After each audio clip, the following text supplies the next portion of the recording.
Hi there. It's time for us to do a bit more work on getting our heads around research methods, specifically ethnographic research methods, not by talking about theory, not talking necessarily specifically about the history of ideas, but for us to be beginning to think about research methods by a bit of an innovative and unconventional way, specifically by looking at how specific social researchers, mainly anthropologists, but other social researchers, have gone about collecting the data, the research methods that people used to collect data, primary data, that led them to write specific books. And so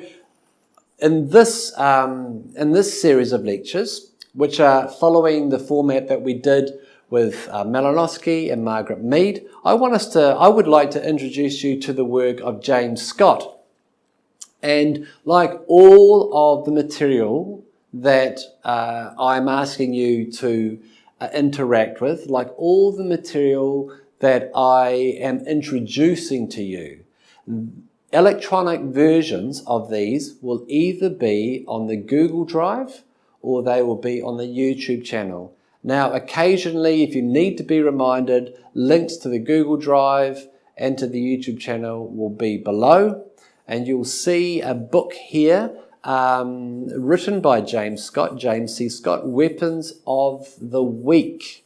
Everyday Forms of Peasant Resistance. Now this was published by him, was the main research output of his stay in a Malay village in the northern Malay state of Kedah, which actually used to be under Siamese influence up until the early 20th century. The Anglo-Siamese Treaty of 1908. And so what I want you to do is I want you to watch this short interview with James Scott, the author of The Weapons of the Weak.